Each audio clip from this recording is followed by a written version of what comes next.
ada orang yang sengaja mengingkari kewajiban sholat. Nah, ini seperti Ade Armando.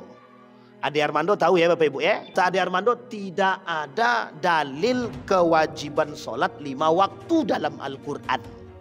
Kalau dia muslim tapi dia mengingkari demikian, berarti dia munafik. Ini derajatnya beda-beda. Kata para ulama, yang meninggalkan sholat atau lalai dengan sholat, itulah yang disebut dengan masuk dalam neraka sakar. Tapi kalau orang yang sengaja meninggalkan sholat, bukan neraka sakar Pak, neraka jahanam.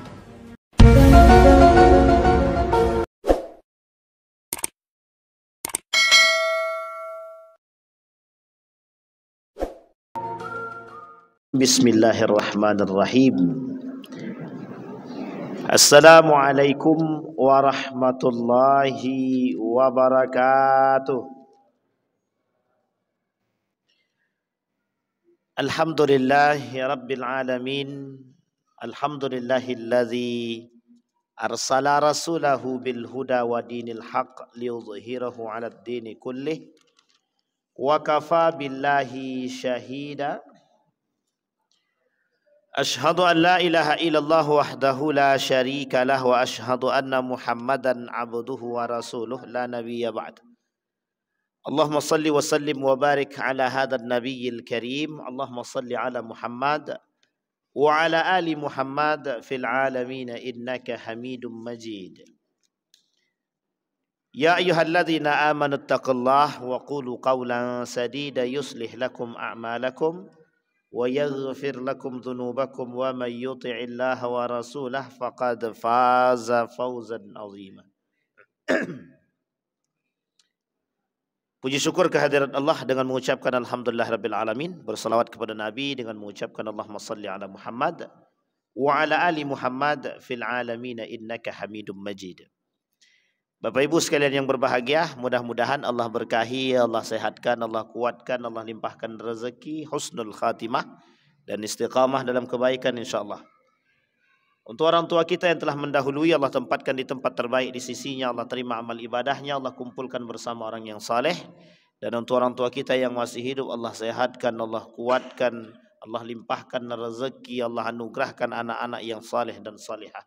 Dan insyaallah kita semua dianugerahkan oleh Allah keluarga yang sakinah, mawaddah warahmah. Amin ya rabbal alamin. Bapak Ibu sekalian yang berbahagia, malam hari ini kita masuk pada Al-Kabiratu Ar-Rabi'atu. Nah, malam hari ini kita akan coba bahas satu pondasi yang kuat bagi umat muslim itu sendiri, yang kalau ini ditinggalkan yang akan merusak semua. Al-Kabiratu Ar-Rabi'atu, dosa besar yang keempat, fi tarkis salati, dalam meninggalkan atau sengaja meninggalkan salat. Bapak Ibu sekalian yang berbahagia, Imam Az-Zahabi dalam kitab ini menukil satu ayat yang Allah berkata, fa khalafa min ba'dihim khalfun adha'us salata wa taba'us syahawat fa sawfa yalqauna ghayya illa man taba wa amana wa amila salihah. Kata Imam Az-Zahabi menukil daripada ayat yang Allah sampaikan dalam Al-Quran, kata Allah, ada orang-orang yang keluar daripada jalur, yang menentang Allah, yang tidak taat kepada Allah. Khalfun adha'us salah, mereka adalah orang-orang yang meninggalkan solat. Adha'u di sini ulama mengartikan, kata Ibnu Abbas, laisa ma'nan adha'uha tarakuha bil kulliyah walakin akharuha an awqatiha. Arti adha'u bukan berarti meninggalkan, kata Ibnu Abbas, tapi takhirus shalah, mengakhirkan salat. Judul kita tadi adalah dosa besar yang keempat itu adalah meninggalkan salat. Meninggalkan salat. Dalam poin ini persoalan ini Imam Az-Zahabi menukil ayat tadi. Kata Imam Az-Zahabi, kemudian diperkuat oleh Ibnu Abbas. Ada kalimat di dalam ayat tersebut, adha'us shalah. Orang yang keluar daripada jalur ketaatan kepada Allah, satu di antaranya adalah adha'us shalah. Adha'us shalah, ikhtalafal ulama ala ma'nan hadhihi. Para ulama berbeda pendapat dalam maksud adha'u. Yang satu mengatakan taraku. Yang satu mengatakan adha'u itu artinya meninggalkan. Yang satu lagi mengatakan akhiru atau ta'khirus shalah. Bapak Ibu sekalian yang berbahagia. Pada makna yang pertama, adha'u diartikan sebagai meninggalkan salat. Maka kata Allah, barang siapa yang meninggalkan salat wattaba'us syahawat, dan dia mengikuti syahwatnya, fasaufa yalqauna ghayya illa man taba wa amana wa amila salihah. Mereka akan mendapatkan ujian dan azab dari Allah kecuali mereka bertaubat. Illa man taba, bertaubat, wa amana, dan beriman, wa amila amalan salihah, dan melakukan perbuatan yang baik, yang saleh. Tapi kata Ibnu Abbas, itu bukan berarti meninggalkan, tapi lebih tepatnya takhirus shalah, mengakhirkan salat. Apa maksud mengakhirkan salat? Disebutkan di sini. Wa qala Sa'id bin Musayyab imamut tabi'in rahimahullah, wa huwa atla yusalli zuhra hatta ya'ti al-asr. Dia tidak melaksanakan salat zuhur sampai mendekat waktu asar. Inilah yang disebut dengan takhir, yang oleh Ibnu Abbas diartikan adha'u, bukan taraku. Berarti kalau diartikan dia takhir shalah, masih salat dia. Tapi kalau diartikan meninggalkan, berarti sama sekali tidak salat. Dan ini berbeda. Yang mentakhirkan salat saja, para ulama mengatakan yang mendapatkan ancaman yang pedih dari Allah. Apalagi yang meninggalkan salat. Di dalam ayat yang lain, Allah berkata, kata Allah dalam firman-Nya, ma salakakum fi saqar lam nakum minal musallin wa lam nakun nut'imul miskin. Mengapa kalian masuk dalam neraka sakar? Kenapa kalian mencari neraka sakar? Kalimat salaka itu diartikan mencari, masuk, sama. Kenapa kalian mencari neraka sakar? Kenapa kalian masuk ke dalam neraka sakar? Lam nakum minal musallin. Lam nakum minal musallin. Kami tidak salat. Lam naku walam naku nut'imul miskin. Kami tak memberi makan orang-orang miskin. Kita tak bahas miskin dia, tapi kita bahas salatnya. Kata Ibnu Katsir dalam tafsirnya mengatakan yang dimaksud dengan masuk ke dalam neraka sakar atau mencari neraka sakar, laisa bitarkiha bil kulliyah, bukan meninggalkan, tapi ta'khirus shalah, kata Imam Ibnu Katsir. Jadi menurut Ibnu Katsir dalam tafsirnya, yang meninggal, yang disebut dengan masuk neraka sakar ini orang yang mengakhirkan salat, bukan tidak salat. Kalau tidak mengakhirkan salat saja masuk neraka sakar, kira-kira bagaimana kalau meninggalkan salat? Nah, jadi ini kata Ibnu Katsir. Berkata Imam Wahbah Zuhaili dalam tafsirnya Al-Munir mengatakan, orang-orang yang meninggalkan salat akan dimasukkan dengan sengaja, akan dimasukkan ke dalam neraka sakar. Masukkan ke dalam neraka sakar. Artinya kalau dimasukkan ke dalam neraka sakar, mereka akan mendapatkan azab daripada neraka tersebut. Ini ikhtilaf para ulama dalam memaknai apakah neraka sakar ini untuk orang yang meninggalkan salat atau yang dimaksud di situ adalah takhirus shalah. Sebelum panjang, kita coba perjelas dulu. Jadi Bapak Ibu, poin dalam persoalan dosa besar meninggalkan salat ini ada beberapa hal. Satu, Orang yang sengaja meninggalkan sholat amdan. Meninggalkan sholat sengaja. Ini ada nih Pak yang tak mau sholat tuh ada. Yuk sholat ya. Udahlah bapaknya lah sholat. Kami tidak usah sholat. Ada yang begitu Pak. Ada yang memang tak mau sholat tuh ada. Memang ada yang tak mau sholat. Yang kedua ada orang yang meninggalkan sholat. Tapi terpaksa. Atau ada uzur. Nah, nanti kita coba lihat satu-satu. Yang ketiga, ada orang yang melalaikan sholat. Melalaikan sholat juga ada dua. Ada yang sengaja melalaikan sholat. Ada yang memang takhirus sholat karena sebab. Bil asbab. Yang keempat, ada orang yang mengingkari kewajiban sholat. Nah, ini penting untuk dipahami Pak. Mengingkari kewajiban salat. Dan ini posisinya beda-beda. Kita coba yang pertama. Ada orang yang meninggalkan salat amdan. Sengaja meninggalkan salat. Dia memang tak mau salat. Salatlah. Tidak. Bapaknya dulu lah. Nanti kami salat tuh. Ada orang begitu Pak. Kita ajak salat. Dia bilang nanti aja. Duluan aja. Pertanyaannya mengapa dia tidak salat? Satu, malas. Yang kedua, ada alasan Pak. Aku belum suci untuk melaksanakan sholat. Sekarang pertanyaannya kalau alasannya aku belum bersih, aku belum suci untuk melakukan sholat, kira-kira sampai kapan kita tunggu biar suci? Ya tidak akan suci-suci Pak. Karena sholat itu untuk mensucikan diri. Kalau kita tunggu suci dulu, kapan kita sholat?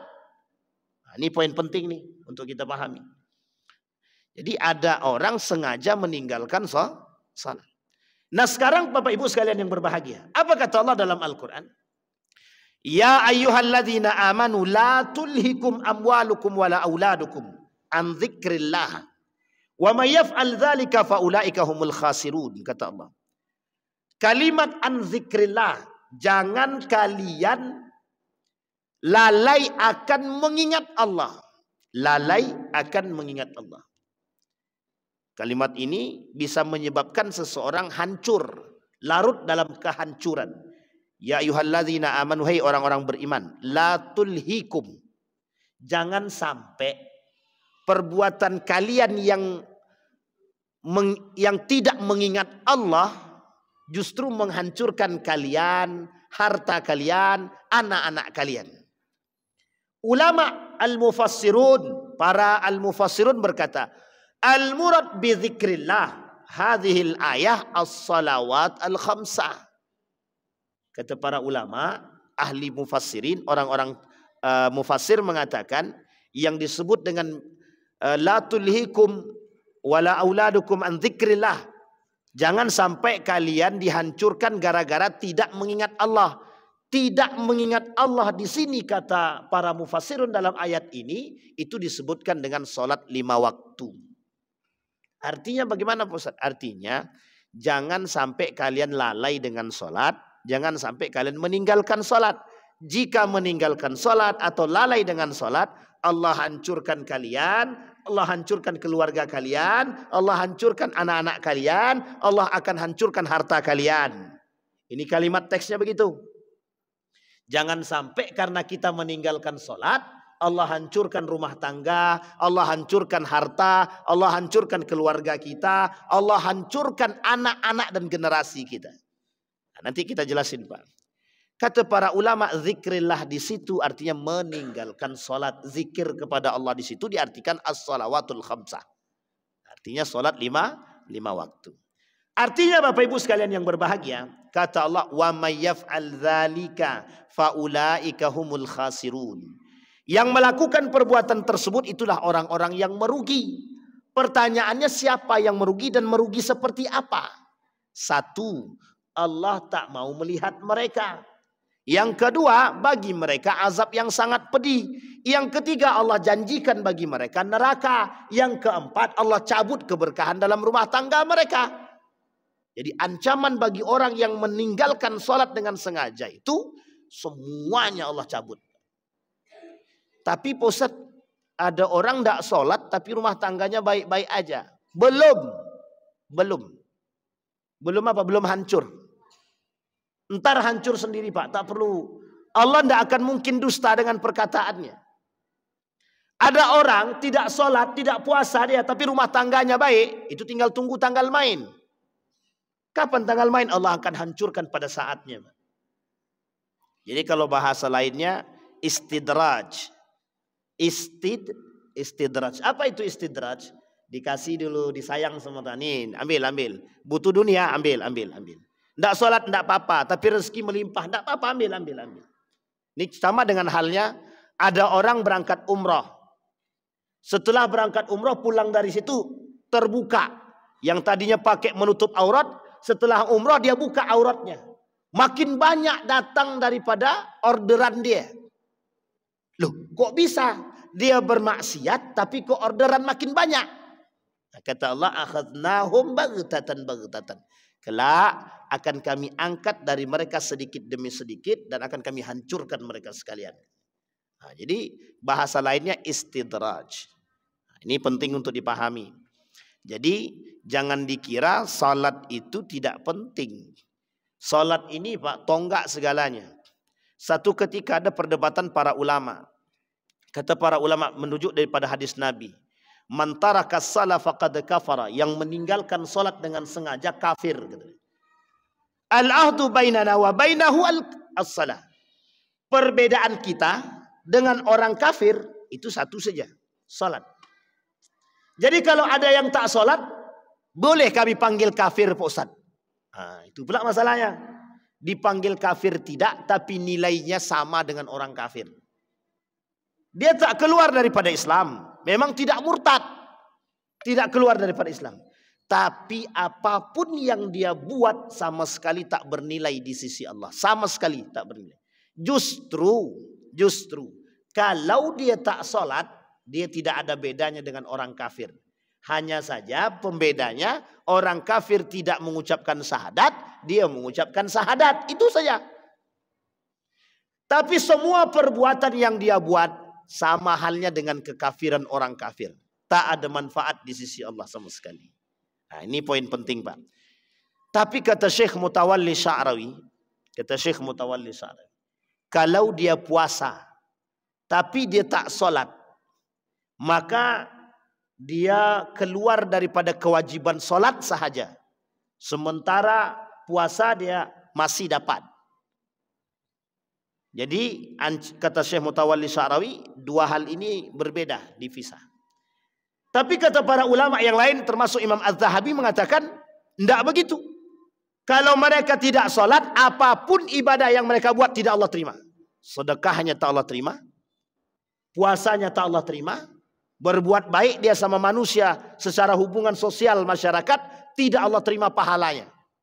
Nah, jadi semuanya tak Allah terima Pak. Apapun perbuatan baik yang kita lakukan, kalau kita tak sholat, tidak Allah terima. Bahkan kata Nabi dalam hadis yang lain itu,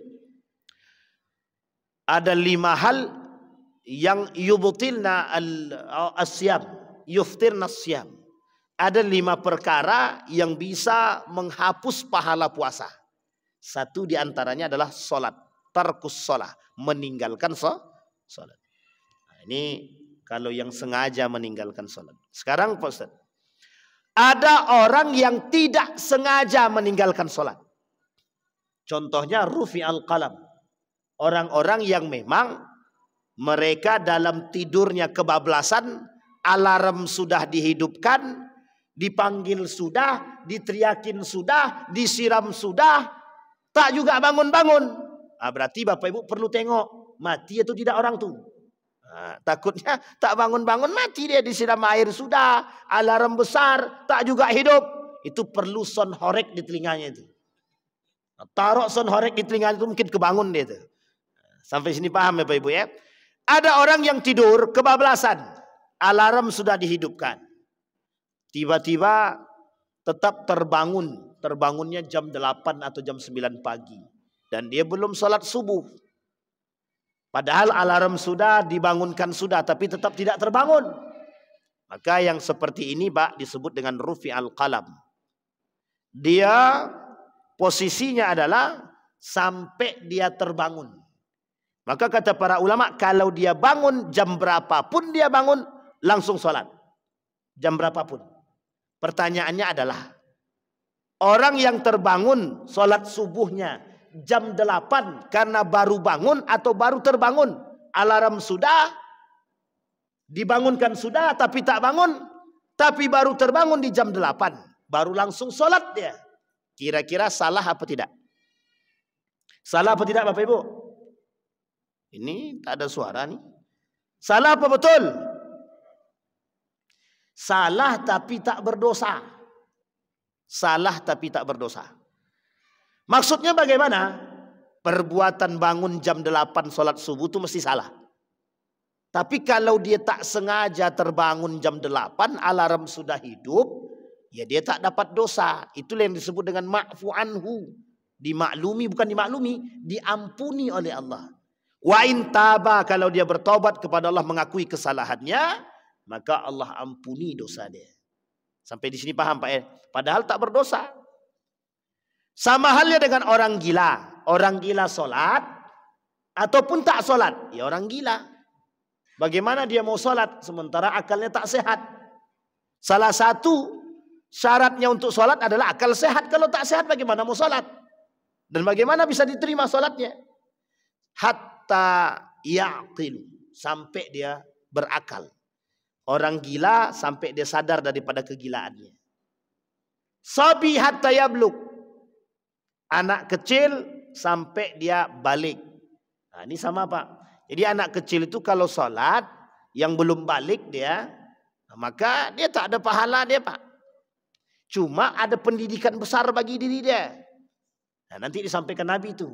Mata yu'maru as-sabi bis shalah. Kapan anak kecil itu harus diperintahkan sholat. Nanti disampaikan sama Nabi di situ. Sampai di sini bisa dipahami Bapak Ibu ya. Jadi poin yang kedua tadi, ada orang yang sholat, yang meninggalkan sholat tapi tidak sengaja. Disebabkan karena faktor tadi. Kalau bagaimana kalau orang itu lupa Pak Ustadz? Dia tak dengar azan, tapi dia lupa dengan waktu sholatnya. Sampai dia sadar langsung melaksanakan sholat. Misal, dia baru teringat sudah sholat asar. Pas azan asar dia baru ingat bahwa dia belum sholat zuhur. Bagaimana? Kata sebagian para ulama, orang lupa tidak bisa dihakimi Pak. Orang lupa tidak bisa dihakimi. Maka orang-orang yang lupa ini dimaklumi Pak. Tidak bisa Pak. Dia tidak bisa dihakimi. Orang namanya lupa bagaimana? Sampai dia teringat. Kalau sudah ingat baru kemudian dia langsung melaksanakan sholat yang ditinggalnya. Tapi Pak Ustadz dia lupanya Pak Ustadz 1 hari 1 malam 24 jam dia lupa terus. Berarti kan sholat 5 waktunya tinggal itu Pak. Gitu deh. Nah, ini oleh para ulama juga dibahas itu Pak. Kalau mazhab Syafi'i bilang lakukan yang disebut dengan qada'us shalah. Apa namanya Bapak Ibu? Qada'us shalah. Dalam mazhab Syafi'i ada qada' salah ada. Tapi kata mazhab Syafi'i, qada'us shalah itu hanya berlaku bagi mereka yang tak sengaja meninggalkan salat. Tapi kalau orang yang sengaja meninggalkan salat tak ada qada'us shalah. Min ba'dis Syafi'iyah, sebagian Syafi'i mengatakan ada, sebagian lagi tak mengatakan tidak ada. Kalau mazhab Imam Ahmad bin Hanbal, la qada'a lis salati, tidak ada qada' dalam salat. Tidak ada qada' salat itu tidak ada. Nah kalau dia berdosa bagaimana? Kalau dia meninggalkan banyak salat bagaimana? Fatubu ilallahi taubatan nasuha. Cukup dia bertaubat kepada Allah. Kata mazhab Imam Ahmad bin Hanbal. Sampai di sini bisa dipahami Bapak Ibu? Baik. Itu yang kedua. Ada orang yang tak sengaja meninggalkan salat.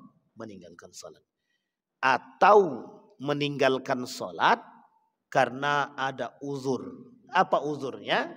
Musafir. Itu kan tak meninggalkan salat. Memang tidak meninggalkan salat, tapi taqsirus salat atau jam'us salat. Mengqasar salatnya ataupun menjamak salatnya. Tapi kan konsepnya tetap tinggal. Zuhur seharusnya dia lakukan karena dalam perjalanan dia tak lakukan, tapi nanti dia lakukan ketika waktu asar. Nah, ini bisa disebut dengan al-jam'u wat taqsir. Jamak solat dan qasar solat. Dan itu dibenarkan oleh para ulama. Kata Allah dalam Al-Quran, dibenarkan bagi mereka antaqsuru minas salati. Dalam musafir boleh dia mengqasar solatnya. Nah, ini poin penting. Itu yang kedua. Sekarang yang ketiga, ada orang yang sengaja melalaikan sholat. Nah, ini orang yang sengaja melalaikan sholat. Orang yang sengaja melalaikan sholat tanpa uzur syar'i. Contoh, dia sedang main HP, azan berkumandang sudah, tapi dia tetap main HP.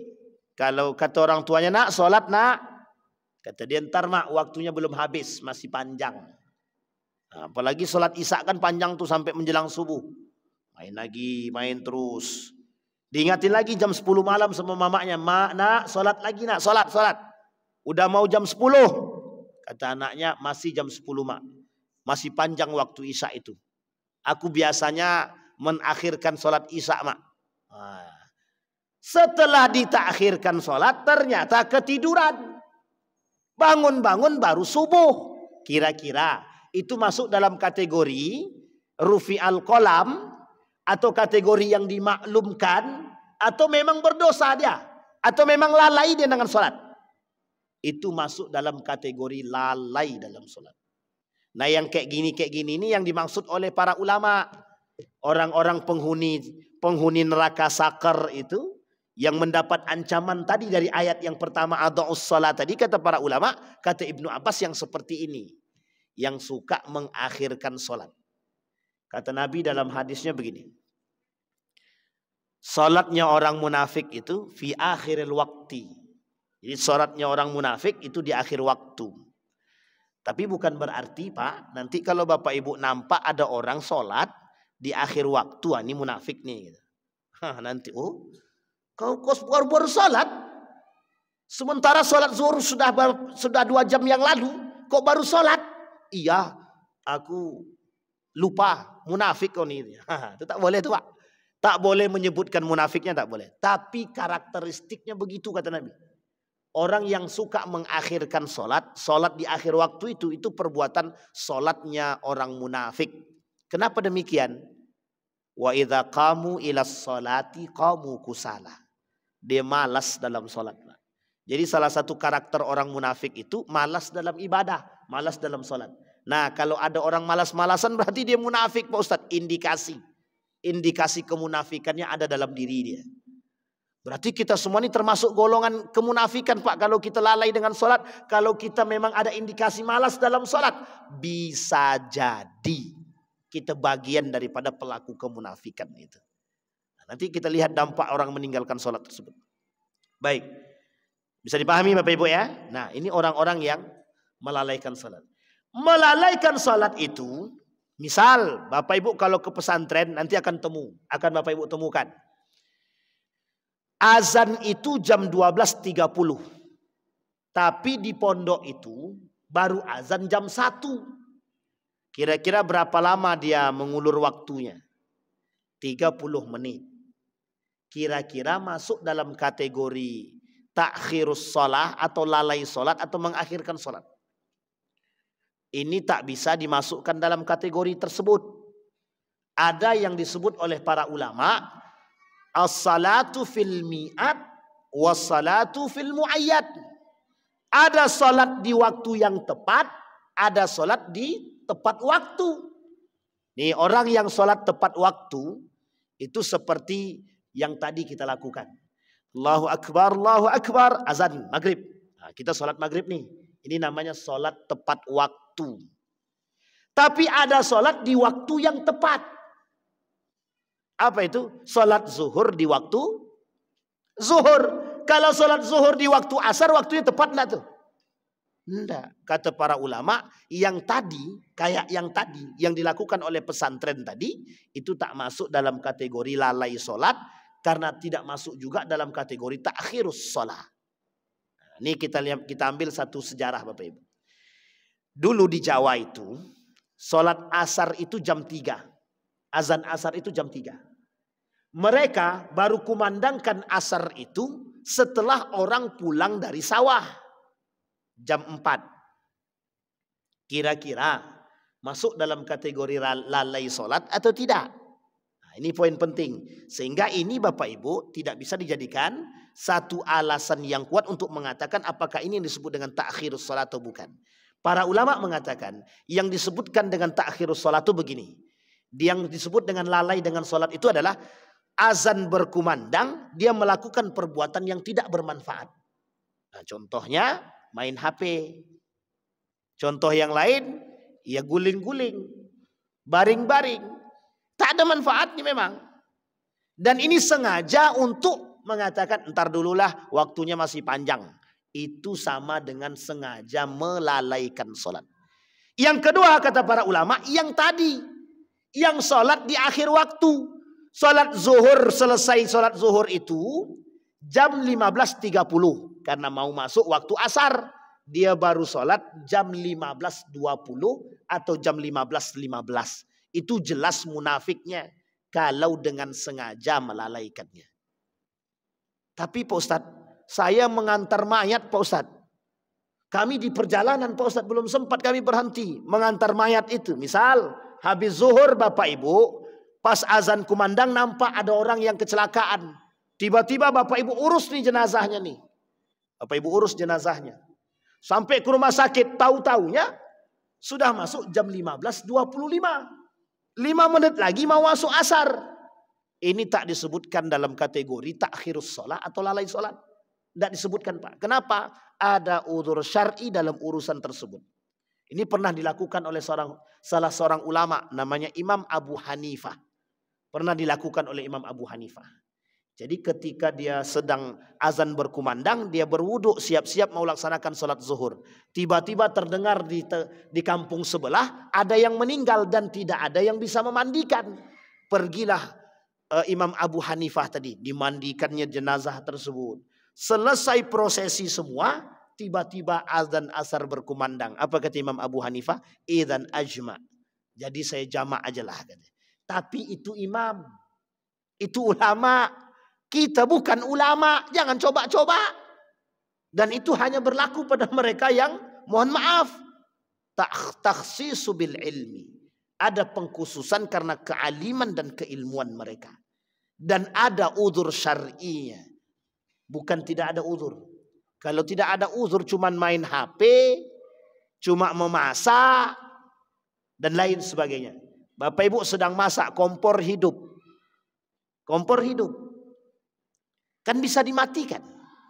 Setelah dimatikan, selesai sholat dulu. Setelah sholat kan bisa dihidupkan kembali.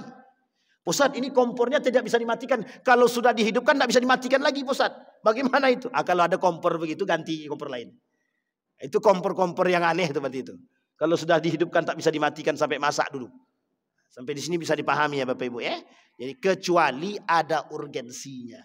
Ada sesuatu yang sangat penting dan urgen yang memang harus menjadi perhatian sebab daripada lalainya seseorang dalam sholat tadi. Nah, ini penting. Yang kedua, yang keempat, ada orang yang sengaja mengingkari kewajiban sholat. Nah, ini seperti Ade Armando. Ade Armando tahu ya Bapak Ibu ya. Kata Ade Armando, Kata Ade Armando, tidak ada dalil kewajiban sholat 5 waktu dalam Al-Quran. Nah, kalau dia muslim tapi dia mengingkari demikian, berarti dia munafik. Ini derajatnya beda-beda. Kata para ulama, yang meninggalkan sholat atau lalai dengan sholat, itulah yang disebut dengan masuk dalam neraka sakar. Tapi kalau orang yang sengaja meninggalkan sholat, bukan neraka sakar Pak. Neraka jahanam. Orang yang sholatnya di akhir waktu masuk dalam kategori munafik. Apalagi orang yang tidak sholat. Sementara orang munafik oleh Allah disebutkan dalam Al-Quran. Fid darkil asfal minan nar. Innallaha jami'al munafiqin. Wal kafirina fi jahannama jami'an. Orang kafir itu, orang munafik itu Allah masukkan ke dalam neraka, nerakanya jahanam. Duluan Pak. Jami'al munafiqin wal kafirin. Orang munafik dulu masuk neraka jahanam, baru orang kafir. Apa sebab kemunafikan mereka? Banyak Pak. Salat 5 waktu di akhir terus. Malas-malas dalam salat. Allah dah sebutkan itu. Berkhianat kepada Allah dan Rasulnya. Orang-orang munafik. Bahkan Allah turunkan satu surat khusus. Nama suratnya adalah surat Al-Munafiqun. Sampai di sini bisa dipahami Bapak Ibu ya. Jadi Bapak Ibu, orang yang meninggalkan sholat dengan sengaja, itu sebenarnya kata para ulama, sebagian ulama mengatakan mereka bukan masuk dalam neraka sakar, tapi mereka masuk dalam neraka jahanam. Sejalan kenapa demikian? Kata para ulama, orang yang melalaikan solat saja, solat di akhir waktu saja kategorinya munafik. Afqalu alal munafiqin, atau salatul munafik fi akhiril waktu. Apa tak lagi kalau dia tak solat. Lah yang melalaikan solat saja munafik, kalau meninggalkan solat apa? Maka disampaikan sama Nabi, dipertegas sama Nabi. Faman tarakas salah faqad kafara. Orang yang sengaja meninggalkan sholat, mereka kafir. Dipertegas lagi oleh Nabi, al-ahdu bainana wa bainahum tarikus sholat. Faman tarakaha faqad kafara, kata Nabi. Perbedaan kita dengan orang kafir adalah meninggalkan sholat. Berarti kalau mereka meninggalkan sholat, berarti tandanya mereka kafir. Nah, ini juga diperdebatkan oleh para ulama. Kata para ulama, yang dimaksud dengan hal tersebut adalah yang sengaja mengingkari kewajiban sholat, baru bisa dikatakan kafir. Tapi majmu'ul ulama, jumhur ulama mengatakan orang yang meninggalkan sholat dengan sengaja masuk dalam kategori pelaku kekufuran. Nah, apa yang dimaksud dengan pelaku kekufuran itu? Kata para ulama, pelaku kekufuran itu adalah mereka beribadah tapi tak bernilai di sisi Allah karena mereka sama dengan orang-orang kafir. Orang kafir kalau berbuat, misal Bapak Ibu datang ke toko-toko orang kafir. Wih, masih mending Pak, lebih baik kami belanja di toko kafir itu, barangnya murah, orangnya ramah. Kemudian Pak masuk dalam toko muslim. Masuk toko muslim, sudahlah mahal, wajahnya pun cemberut. Nah, Bapak Ibu pilih mana? Pilih masuk toko mana? Muslim cemberut, kafir tersenyum. Pilih toko mana? Pilih toko muslim cemberut atau pilih kafir tersenyum? Kalau bisa cari pilihan yang ketiga. Muslim tersenyum. Bukan muslim yang cemberut. Ini ada contoh lain. Bapak Ibu lebih pilih mana? Masuk rumah sakit non muslim tapi ramah, atau masuk rumah sakit muslim tapi cuek? Nah, ini kan yang sering tersebar. Nah, ini Bapak Ibu saya kasih tahu. Ini gaya berpikir seperti ini adalah gaya berpikirnya orang-orang liberal. Yang terlalu, yang suka mengadu domba, yang suka mendiskreditkan orang-orang Islam. Seolah-olah muslim itu buruk. Nah, pokoknya lebih baik masuk rumah sakit Kristen. Di situ kalau masuk rumah sakit itu damai kami, pelayanannya bagus. Masuk rumah sakit muslim tak ada bagus-bagusnya. Cemberut aja bawanya gitu. Nah, ini yang seperti ini harus kita lawan juga. Dan harus diperhatikan baik-baik. Nah, kembali kepada poin tadi Bapak Ibu. Nah, Bapak Ibu sekalian yang berbahagia. Kata baginda Nabi Muhammad SAW, persoalan solat ini, kata para ulama, persoalan solat ini persoalan sensitif yang membedakan kita dengan orang kafir. Jadi orang kafir, sebaik-baiknya kafir, kalau dia tidak mati dalam keadaan Islam, mati masuk neraka. Seburuk-buruknya muslim, seburuk-buruknya muslim. Kalau dia tidak mati dalam keadaan kafir, mati masuk surga. Saya ulangi sekali lagi Bapak Ibu. Sebaik-baiknya kafir, kalau dia tidak mati dalam keadaan muslim, mati masuk neraka. Jadi sebaik-baiknya, apapun kebaikan yang dia buat. Seburuk-buruknya muslim, seburuk-buruknya muslim, kalau dia tidak mati dalam keadaan kafir, tidak meninggal, tidak wafat dalam keadaan kafir, maka dia mati masuk dalam surga. Nah, ini poin penting Pak. Perbedaannya di mana? Hanya terletak pada kekufuran dan kekafiran saja.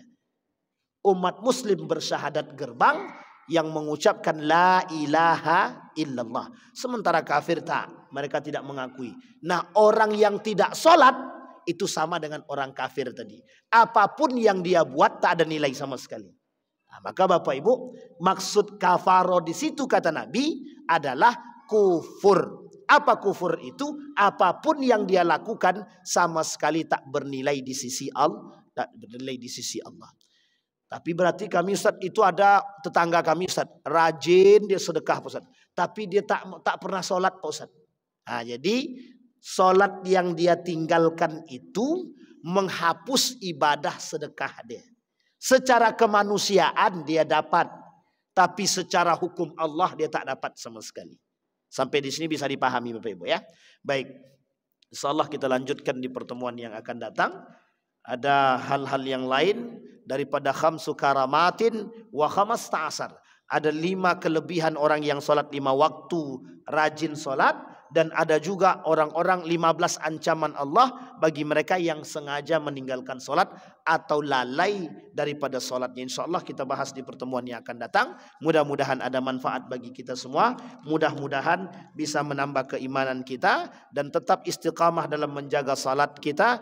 InsyaAllah kita mati dalam keadaan menjaga salat dan husnul khatimah. Amin ya rabbal alamin. Fa'tabiru ya ulil absar la'allakum tuflihun. Assalamualaikum warahmatullahi wabarakatuh.